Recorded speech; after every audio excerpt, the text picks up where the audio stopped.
Hey there, I am going to be making some Hasselback potatoes baked in the oven. And it's a recipe from Kat Skillet, who is a food blogger in Cambridge, Massachusetts. And if you've never made Hasselback potatoes, I highly recommend you try it.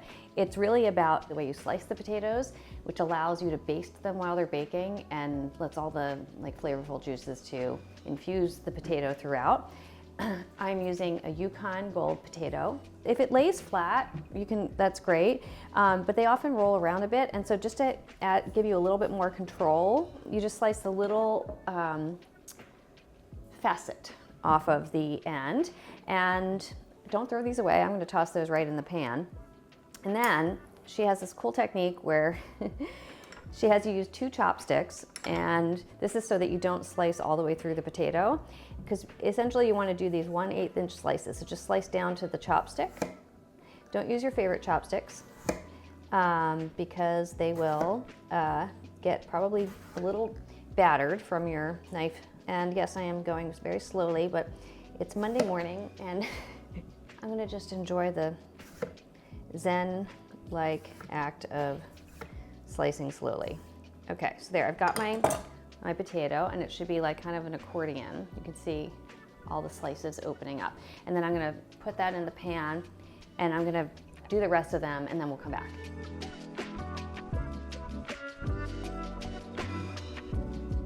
Alrighty, I've got all of my potatoes sliced in a pan. This is, I think, a 8 to 10 inch. This is enameled cast iron. I would use like something really heavy, like a cast iron. Okay, so I've got melted butter. I've got 8 tablespoons of melted butter. And then I'm going to add garlic and minced herbs. So I've got 4 cloves of garlic here that I am going to smash and then chop. It says mince, but I never mince garlic. I just smash it and chop it. So I'm making this earlier in the day, and we'll have it for dinner. So it's okay, you can roast these ahead of time, and then you can just reheat them slowly in the oven. And Kat says the thing that's great about this technique is because you bake them at a really high temperature, 425. You get, the outside gets crisp like a potato chip, and then the inside's like a baked potato. So you kind of get the best of both worlds. Throw that in there.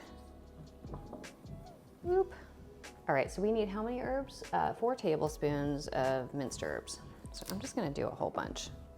This is parsley. I've got parsley, which actually I'm going to do separately from the rosemary and sage because they're different textures. And if you just do the parsley with rosemary, parsley is just going to get bruised. It isn't going to chop as nicely as if you do it separately. Okay, I've got rosemary and I've got some sage. She actually, what did she call for? Thyme. You can use whatever hearty herbs you like. So what I'm going to do is I'm going to not really measure. So I'm going to do, okay, that looks like a tablespoon, and that looks like about a tablespoon, and then that looks like about a tablespoon, and that's a tablespoon. So we're going to call that 4 tablespoons of herbs. I've got my leftover chopsticks, so I'm going to use that to stir the herbs and garlic together. Oh, whoops. Okay, I already made a mistake, which is that I wasn't supposed to put the potatoes in the pan yet. Give me a second. You want to test them out to make sure they are going to fit kind of snugly with a little bit of space around them, and then take them out.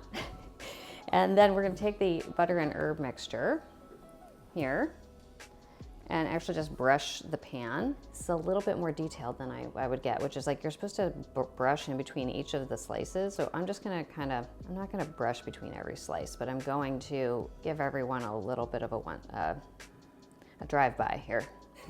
I barely survived that task. You're supposed to leave about 1/3 of the herb mixture so that you can use it to baste while they're cooking. So now I'm gonna do salt and pepper, and be generous because we haven't seasoned them at all yet. And then I'm gonna use some pepper, and then some Parmesan cheese. It says 4 tablespoons, optional. No, not optional. And then we're gonna bake for an hour, and we're gonna baste every 15 minutes. How yummy does that look? All right, here they go. So they're in for an hour. I'm gonna set my timer for 15 minutes so that I don't forget to baste. And off we go. The first 15 minutes have passed, and it is time to give these a nice basting. So these are getting a little toasty around the edges, just a little bit. And You can hear all the nice bubbling, so I'm just gonna use those nice warm juices to baste the taters. And I'm gonna just spread a lot of this on because I want it to like cook in. We're gonna go in for another 15 minutes. All right, basting number 2. And it is definitely bubbling. I could hear it snapping away, so just tilt it and you'll see all the bubbling juices. Yum. Get a spoon. Yeah, actually a spoon is the way to go. That way you can just do kind of these quick, swift dousings. All right, so I'm gonna brush on the rest here because there's no point in saving it until the very end. All right, see you in a little bit. Ooh, straight out of the oven. That smells so good.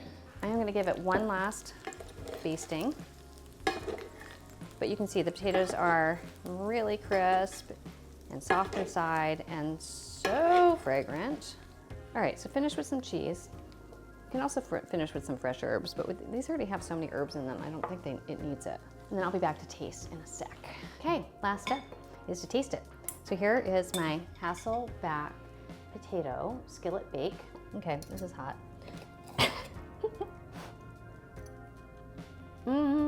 Buttery potato deliciousness. I don't know if you can see this, but see how nice and, brown the bottom is? All right, so run out and get some potatoes and get this in the oven. I'll see you.